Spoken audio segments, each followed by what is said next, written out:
Raja itu hadir di sini. Hadiratnya memenuhi tempat ini.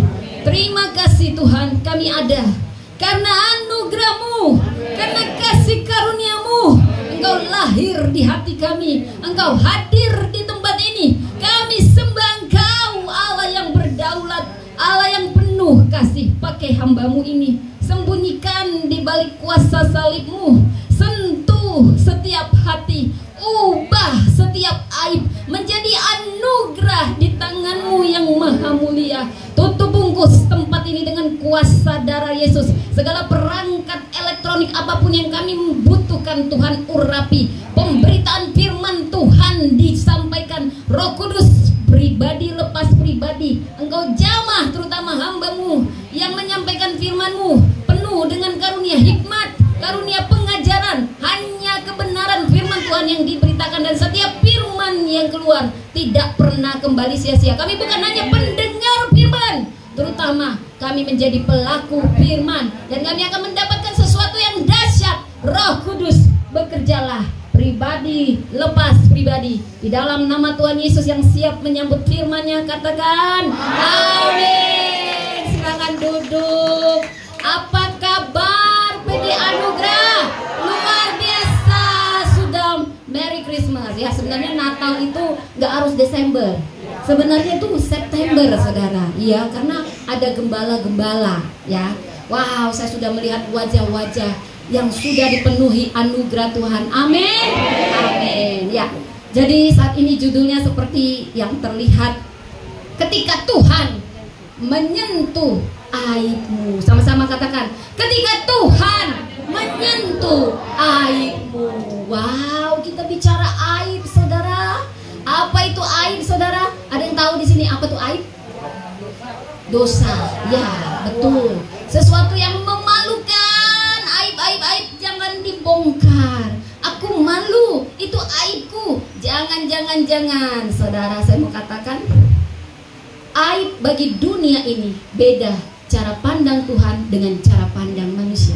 Kalau aib kita bongkar sama manusia, yang ada penghakiman, rasain. Makanya kita males bongkar aib kita, benar? Tapi Tuhan bilang, beritahu aku aibmu. Saudara, kalau orang mau menikah, ketahuan aib keluarganya, batal nikahnya. Tapi Tuhan menerima kita apa adanya. Mau aib dari ratusan tahun lalu, dari keluarga, turun. Tuhan terima kita apa adanya. Dan yang paling dahsyat, memang Tuhan ingin menyentuh aib kita semua. Next. Aib sesuatu yang memalukan, saudara. Next. Saudara, saya tidak tahu saudara punya aib atau apa, dan saya tidak mau mengumbar aib saudara. Tapi kalau saya pribadi, saya juga punya aib. Saya punya aib yang memalukan. Suami saya juga punya aib yang memalukan. Tetapi ketika saya tahu kebenaran firman Tuhan ini, saya sangat diberkati ketika mempersiapkan. Dan saya percaya setiap kita tidak perlu lagi malu apa aib kita. Itulah perbedaan ketika kita disentuh oleh Tuhan dengan hanya sekedar aib kita dihakimi dunia ini. Saudara, saya mau kita membuka dari kitab Matius. Next, saudara, tahukah Anda, bila Anda membuka, semua coba baca Alkitab, buka dari Matius 1, saudara. Ya. Nah, apa yang ketemu di situ? Silsilah. Coba semua membuka ayat. Siapa yang bawa Alkitab, saudara? Nanti dapat kado loh. Yang bawa Alkitab. Wow, 1 orang. Oh ya. Ya, 2, 3, ya 4. Oke. Nanti kadonya nggak cukup, siapa yang keluar saja. Saya lihat Alkitabnya makin besar, kadonya makin besar. Ya, oke, luar biasa. Nah, kita buka. Kalau aib menurut dunia ini sesuatu yang memalukan, sembunyikan. Dan kalau aib menurut firman Tuhan adalah saat kita kehilangan kemuliaannya. Roma 3 ayat 23. Nah, sekarang kita buka Injil Matius. Kalau kita buka Injil Matius 1 ayat 1 sampai 17, maka Anda yang awalnya ngantuk-ngantuk karena ada memperanakan ini, sebenarnya apa ya nih? Ngantuk gitu ya. Matius pasal 1 tidak dimulai dengan mujizat, tidak dimulai dengan kisah nyata, tapi dimulai dengan silsilah. Nah, Matius 1, silsilah Yesus Kristus. Jadi ketika Yesus turun ke dunia 100% manusia, maka dia pun harus lahir sebagaimana manusia pada umumnya, bahkan punya silsilah. Wow, pasti kalau juru selamat dunia ini harus luar biasa. Bukankah yang lahir itu maha kudus, maha mulia? Maka silsilahnya juga pasti luar biasa. Tapi Anda akan tercengang. Mari kita baca dari Matius 1 ayat 3 dan ayat 5, lalu lanjut ayat 6 dan 16. Selanjutnya Bapak Ibu saya anjurkan baca tuntas Matius 1 ayat 1 sampai 17. Oke? Nah, di sini ada silsilah yang retak tapi dibenarkan oleh anugerah. Next. Saudara. Lalu next lagi ya. Jadi kita melihat pertama dari Adam lalu sampai kepada Yehuda. Matius 1 ayat 3. Nah, siapa yang mau membacakan? Matius 1 ayat 3. Yes, berdiri. Oh, siapa yang mau baca? Oh ya, nggak apa-apa dulu ya Bapak ya. Ya. Yehuda memperanakan Peres dan Zera. Dari Tamar. Peres memperanakan Hezron. Hezron memperanakan Ram. Oke, Matius 1 ayat 5. Ayo ibu yang tadi, yang duluan sigap, kuat suaranya ibu. Salmon memperanakan Boas dari Rahab, Boas memperanakan Obed dari Rut, Obed memperanakan Isai. Oke, terima kasih. Sekarang Matius 1 ayat 6. Siapa? Ya, silakan Pak, kuat. Matius 1 ayat 6. Next. Isai memperanakan Raja Daud. Daud memperanakan Salomo dari istri Uria. Oke, sekarang Matius 1 ayat 16. Yang terakhir, siapa? Oke, saya bacakan.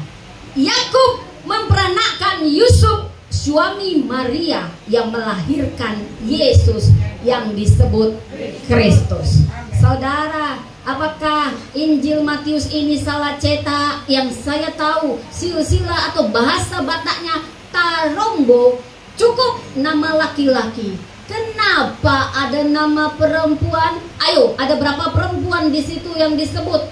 Dari ini Yehuda, dari Tamar, Rahab, ya Tamar, Rahab, siapa lagi? Rut, siapa lagi? Istri Uria atau Batseba, siapa lagi? Maria. Apakah Anda kenal siapa itu Tamar? Tidak terkenal, bukan? Kok masuk dalam silsilah Kristus? Apakah perempuan masuk dalam silsilah atau tarombo? Siapa orang Batak? Saya orang Batak. Orang Batak patriarkal. Maksudnya semua garis silsilah dari laki-laki. Kita mirip sama orang Yahudi. Tapi di sini kok aneh. Kenapa ada 5 nama perempuan? Apakah Matius ngantuk-ngantuk buatnya sehingga dia menekankan nama perempuan itu? Tidak. Roh Kudus yang suruh. Beri nama Tamar. Siapa Tamar? Saya taunya Tamara Blesensky yang mirip sama saya. Lalu ada nama Rahab. Siapa Rahab? Di Yosua 2 dia pelacur. Aib. Apakah Matius salah tulis? Saudara, kalau kita orang Batak, kita selalu menutupi aib, apalagi dari tarombo silsilah. Yang aib-aib sembunyikan, yang baik-baik sodorkan. Saudara, kalaupun harus ada nama perempuan, janganlah si Tamar, si Rahab, si Rut, dan juga istri Uria ini semua aib. Apa maksud Tuhan? Apakah Matius ngantuk nulisnya? Tidak. Tuhan sedang menyatukan sesuatu yang besar.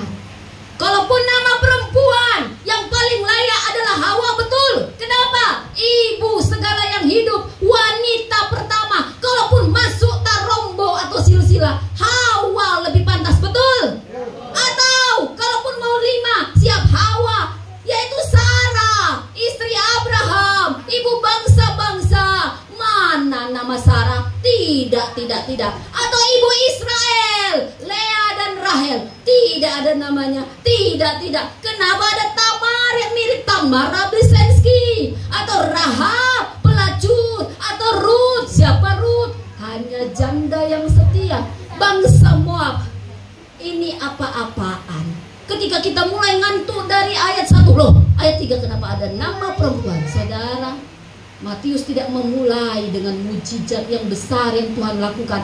Matius memulai dengan silsilah. Dan ada silsilah yang retak, yang aib. Tetapi ada tujuan Tuhan. Tuhan mau katakan, aku datang bukan mencari yang sempurna. Aku menyempurnakan yang kupanggil.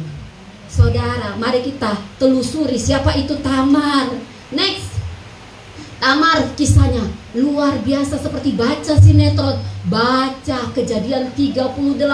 Ada aib seorang menantu membuat strategi supaya ditiduri mertuanya bernama Yehuda. Dan Yesus nenek moyangnya ini inces seorang mertua dengan menantu. Kenapa dibiarkan ini? Cara Tuhan melihat berbeda dengan cara manusia. Manusia taunya menghakimi. Dasar lu menantu kegatalan, lu jebak mertua lu. Tuhan tidak melihat itu. Dia melihat perjuangan seorang janda yang disia-siakan, janda yang digantung-gantung. Tamar tidak bersalah, 2 kali punya suami yang jahat di mata Tuhan, apalagi di mata istri.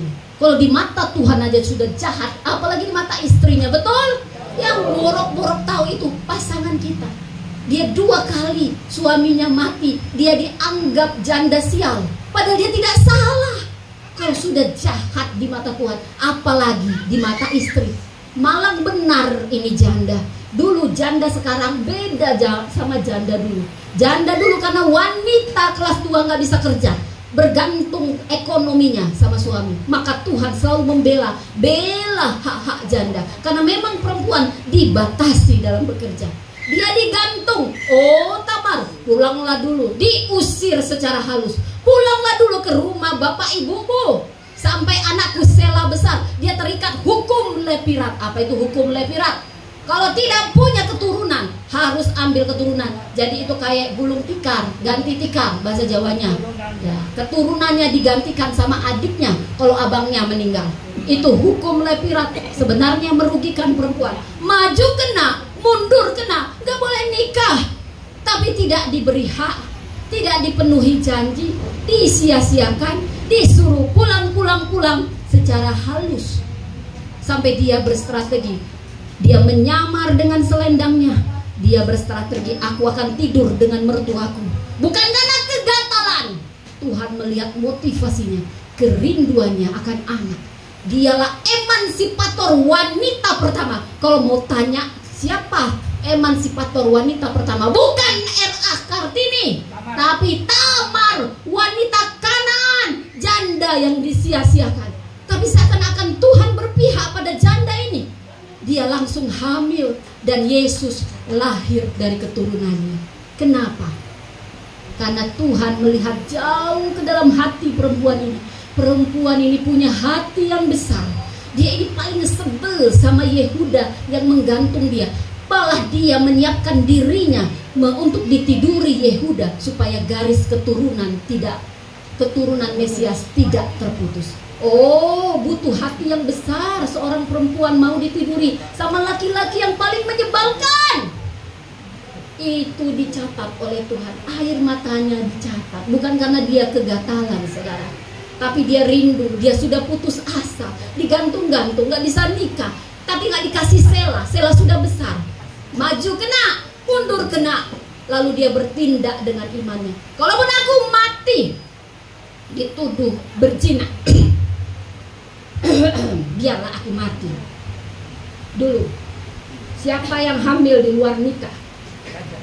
Raja. Saya minum dulu. Saking kisah Tamar ini menyentuh hati saya. Nanti di R.A. Kartini ini topiknya, saudara. Emansipator wanita pertama, Tamar. dia diberi anak laki-laki. Dia nggak minta anak laki-laki, diberi anak laki-laki. Dia nggak minta 2, diberi 2. Dia hanya minta keturunan. Dia diberi penghormatan sama Tuhan. Namanya tercatat di garis silsilah Kristus.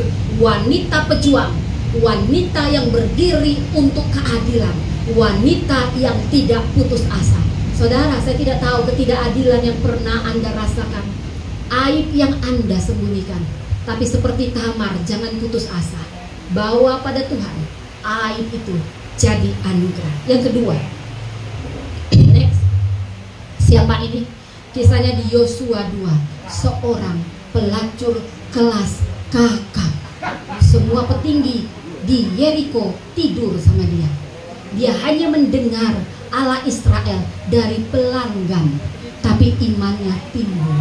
Dia punya hati besar, iman besar, dan berani bertindak dengan imannya, dengan mengambil resiko besar. Dia menyembunyikan pengintai. Tuhan tidak hitung dosa-dosa pelacurannya, tapi Tuhan melihat hatinya, imannya. Tuhan tidak peduli masa lalu kita.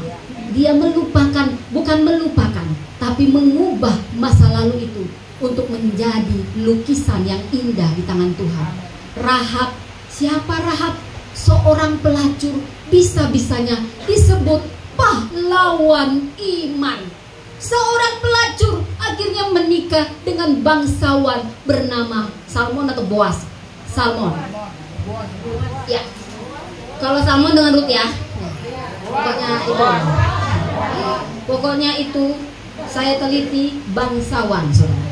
Anda kalau dipikir-pikir mau nggak sama pelacur menikah walaupun pelacurnya ada bertobat? Pasti Anda lihat bibit bebet bobot. Tapi ini dia melihat lebih pada kecantikan hatinya, imannya yang besar. Itu seperti lukisan Allah kita, baik Salmon, baik Boaz ya. Karena akhirnya lahirlah Boaz yang akhirnya menikahi. Next, Rut.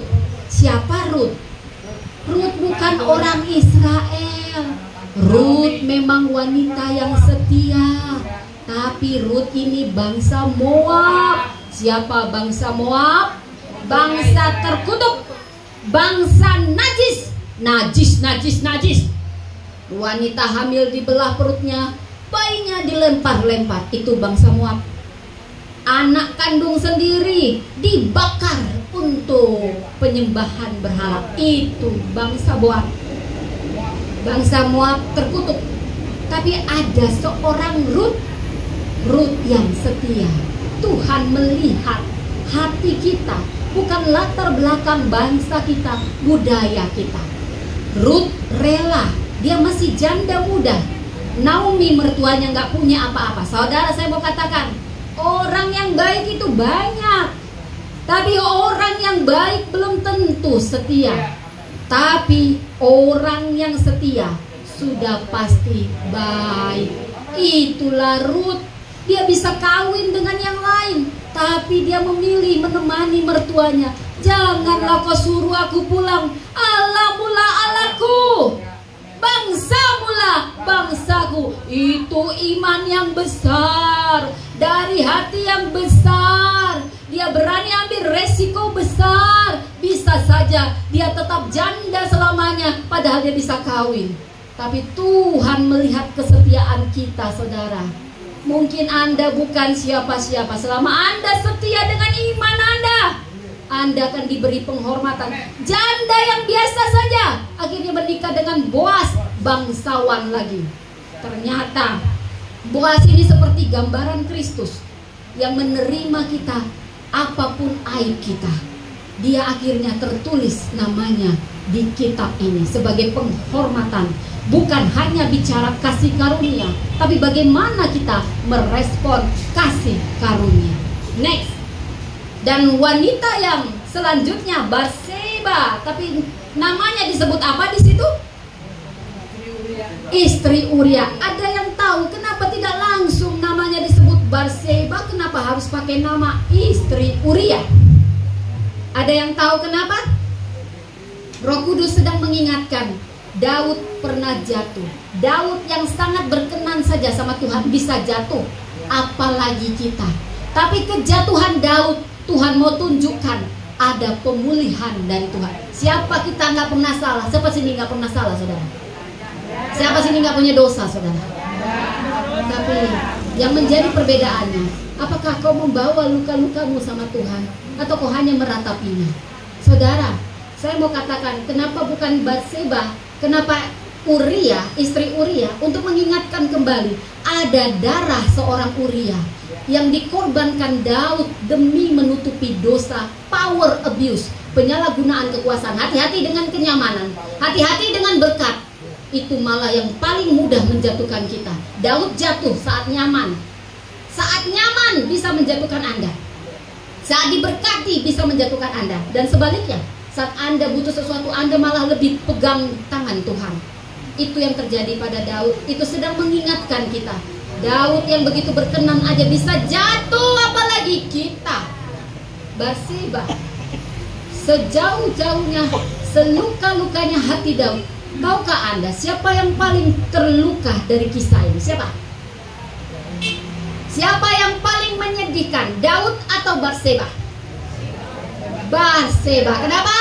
Suaminya mati, anaknya mati, reputasinya hancur. Wanita penggoda, kata istri-istri Daud, saingan Batseba, yang iri pada Batseba. Makanya jangan punya banyak istri, jangan punya banyak gudik, cukup satu aja ya, bapak-bapak ya, karena itu paling pasti saling bersaing, saudara. Batseba sangat terluka. Saya tahu, saya punya anak aja, saudara, gugur sedikit aja. Ini ada gandut nih, saudara. Ya, ini kita nikmati iklannya dulu ya. Saya mau bilang, Batseba, dari semua istri Daud, kenapa Tuhan memilih Batseba? Banyak kan istri Daud? Kenapa pilih Batseba? Ada aib di situ, ada cerita yang memalukan di situ. Kenapa Yesus harus silsilahnya dari Batseba? Sembunyikan Batseba, aib. No.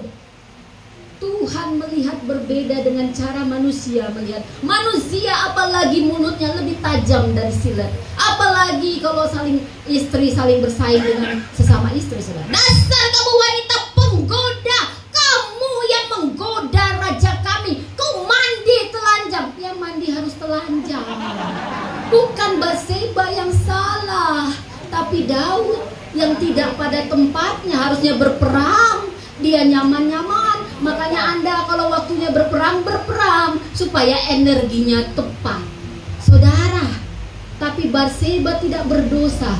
Dia harus menanggung banyak luka. Dia bisa kepahitan sama Daud, kepahitan sama Tuhan, tapi dia memilih membawa luka itu pada Tuhan. Tuhan, reputasiku hancur, suamiku mati, anakku mati. Aku hanya bilang tidak, Daud, tapi aku gak bisa ngomong, Tuhan. Semua perempuan bilang aku pelakor, penggoda, anakku mati, Tuhan. Apa yang harus aku perbuat? Tuhan ingat setiap luka-luka Anda, di mana Anda hanya bisa dihakimi. Tuhan menampung air mata Anda, seperti Dia menampung air mata Batseba. Dan dari Batseba Dia beri Salomo, raja yang paling berhikmat, anak penghiburan. Dari situlah Kristus lahir. Lagi-lagi aib, tapi aib diubah jadi anugerah. Next, wanita yang selanjutnya, Maria. Siapa yang kenal Maria? Ini bukan Maria Borumunte, saudara ya. Ini Bunda Maria. Apa aib Bunda Maria? Yang saya tahu, Bunda Maria tidak beraib. Dia perawan saat dia hamil. Disitulah aibnya. Dia nggak seperti wanita-wanita si Tamar, si Rahab yang pelacur, si Rut bangsa Moab. Dia wanita baik-baik, keturunan imam. Dia belia, dia masih perawan. Dia nggak aneh-aneh. Tapi Tuhan bilang, kamu harus hamil sebelum kamu menikah. Dia nggak banyak cincong. Mungkin kalau saya, Tuhan, berdasarkan bahkan firman Tuhan berkata bahwa saya harus hamil setelah saya menikah. Dia tidak banyak cincong ketika didatangi malaikat Gabriel, Maria yang dikaruniai Tuhan, kau akan hamil. Dia nggak bilang, Tuhan aku belum menikah, enggak. Dia hanya bilang dengan kerendahan hati, aku ini hambamu, jadilah padaku menurut perkataanmu. Oh, itu butuh iman yang besar, itu butuh hati yang besar. Dan dia sudah tahu resikonya, rajam kalau hamil sebelum menikah. Dia tidak banyak cincong. Dan Tuhan mempertaruhkan, memberi penghormatan. Dan lahirlah raja segala raja, juru selamat dunia dari rahim wanita belia, wanita sederhana, wanita yang berhati besar, berjiwa besar, beriman besar, taat, Bunda Maria. Bukan lahir di hotel bintang 5, hotel Merkur atau hotel apapun. Hanya di palungan, sampai aku ingat puisiku, di palungan dibarikan Putra Allah yang kudus. Saudara, Natal tidak dimulai di istana, tapi di palungan. Tuhan, aku sudah wanita belia, sudah hancur reputasiku, malah lahirannya di kandang domba. Sebeginikah aku harus melahirkan juru selamat? Iya, Maria.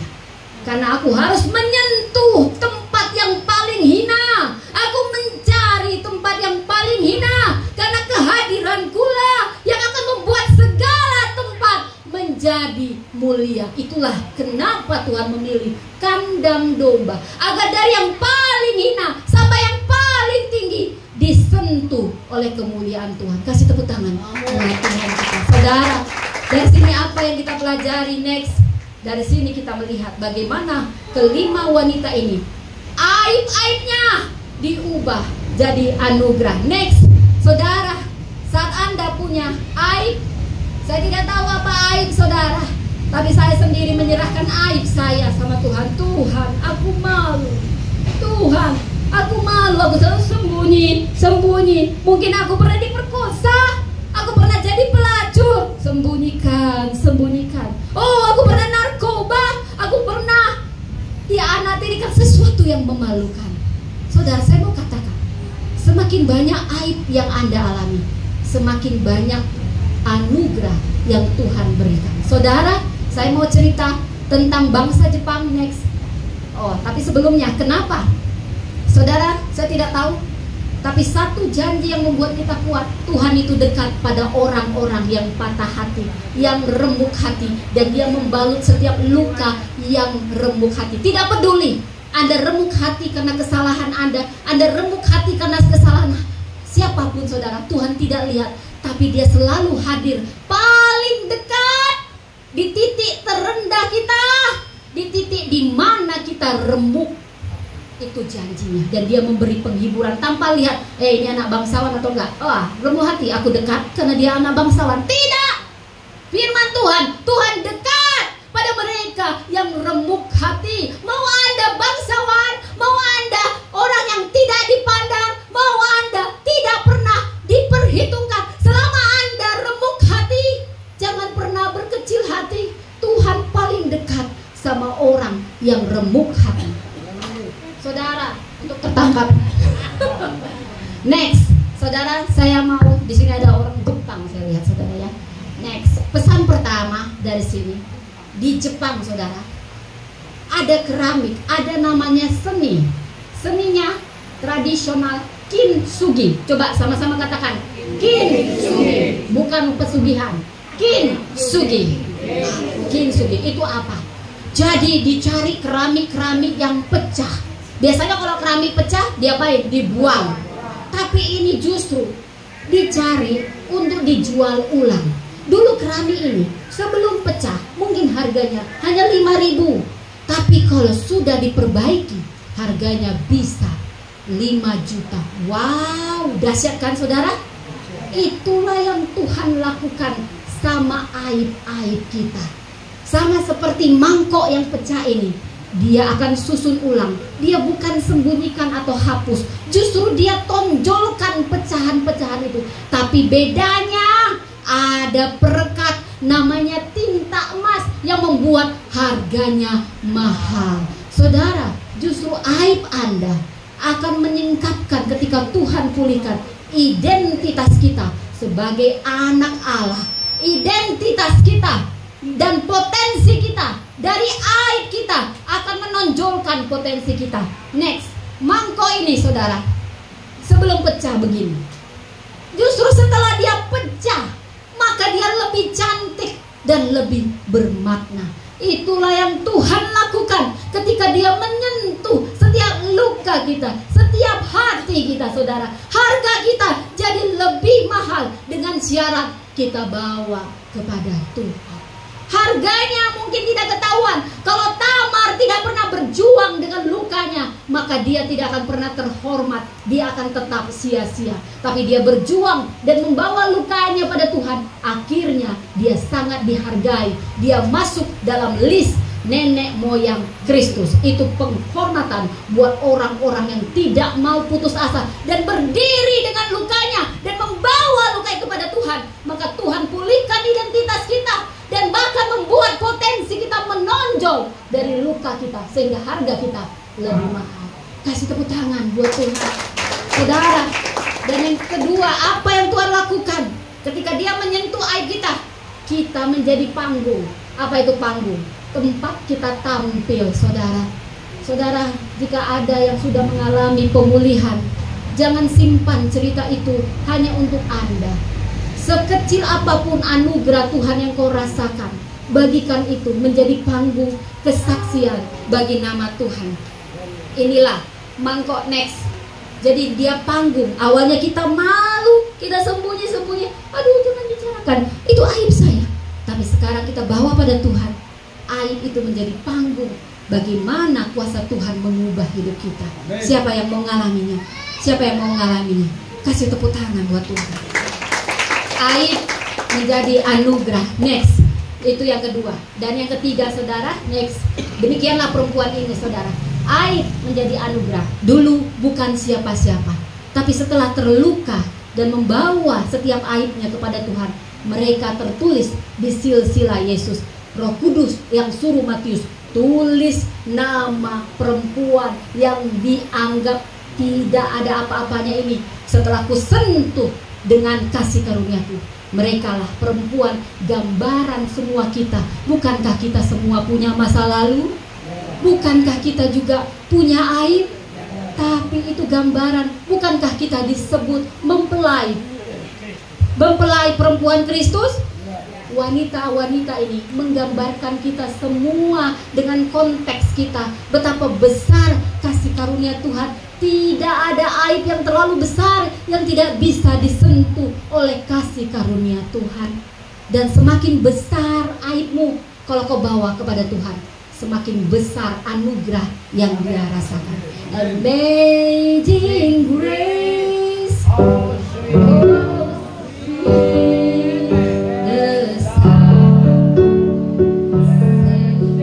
wretch like me.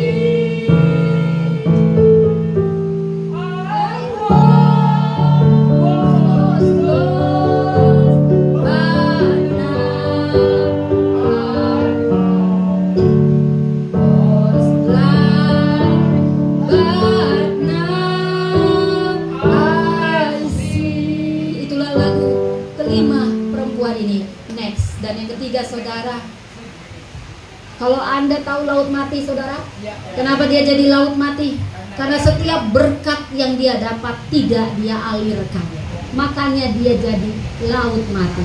Tuhan tidak ingin kita jadi laut mati. Setiap kasih karunia yang diberi padamu cuma-cuma, bagikan dengan cuma-cuma. Saksikan kepada setiap orang.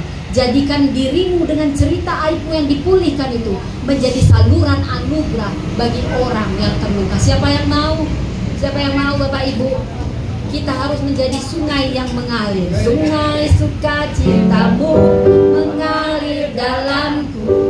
Oh yes, yes, yes, yes. Anggur sukacitamu melimpah dalamku.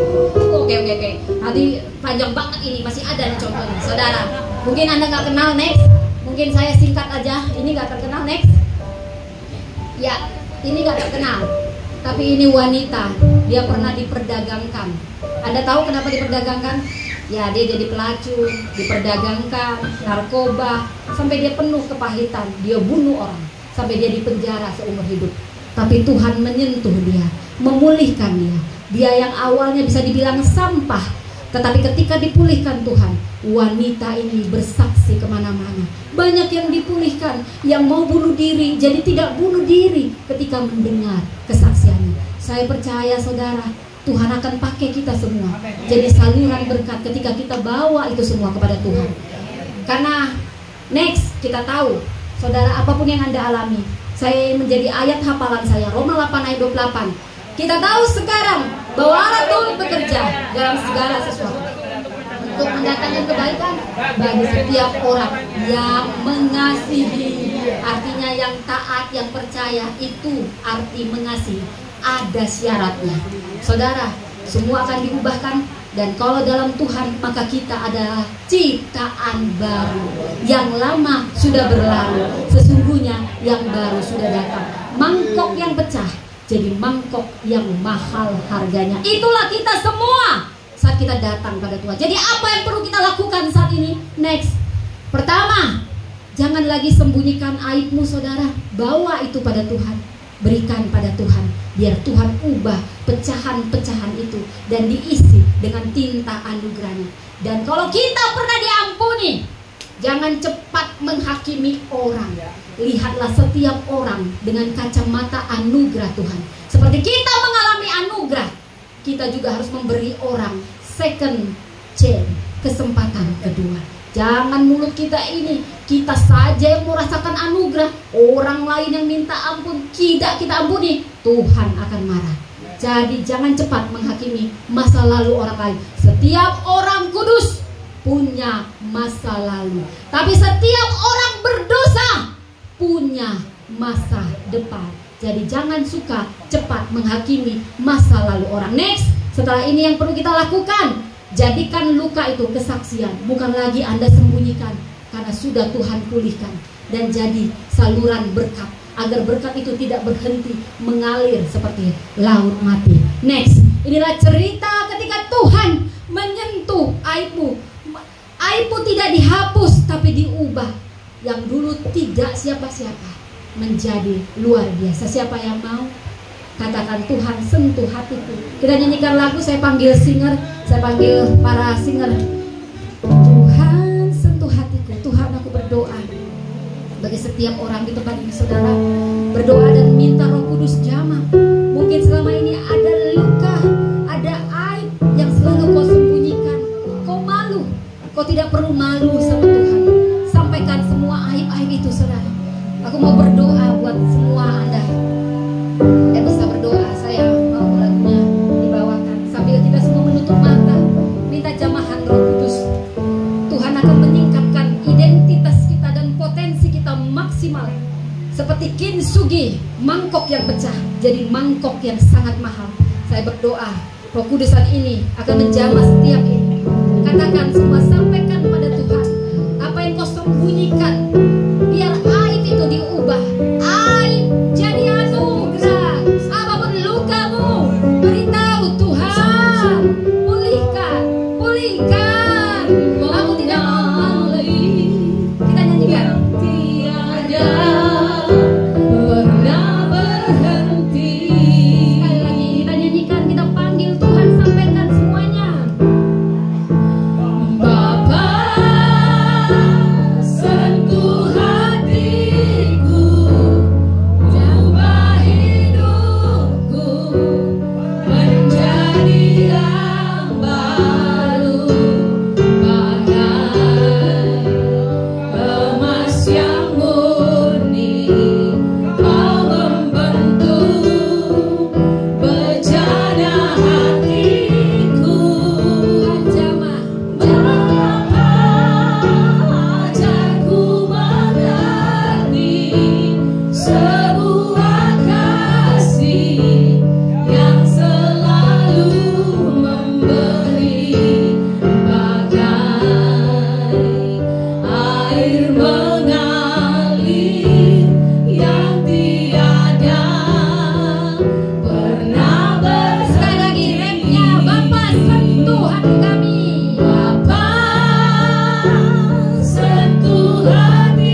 Mari kita berdoa. Terima kasih Tuhan. Kami tidak malu dengan naik kami, apapun masa lalu kami bawa ke dalam tangan-Mu Tuhan. Kami tahu hadir di sini bukan untuk menghapus masa lalu kami, Kau menerima kami apa adanya. Kami mau Kau bentuk dengan kintsugi. Identitas kami adalah anak Allah yang maha tinggi. Setiap potensi kami keluar dari setiap luka yang telah Kau obati. Biar itu terjadi pada tempat ini. Hadirat-Mu memenuhi semua tempat ini. Jamahan-Mu memenuhi setiap anak-anak-Mu. Dan semua aib itu menjadi anugerah. Di dalam nama Tuhan Yesus sama-sama kita katakan amin. Puji Tuhan Bapak Ibu. Semuanya diberkati Bapak Ibu.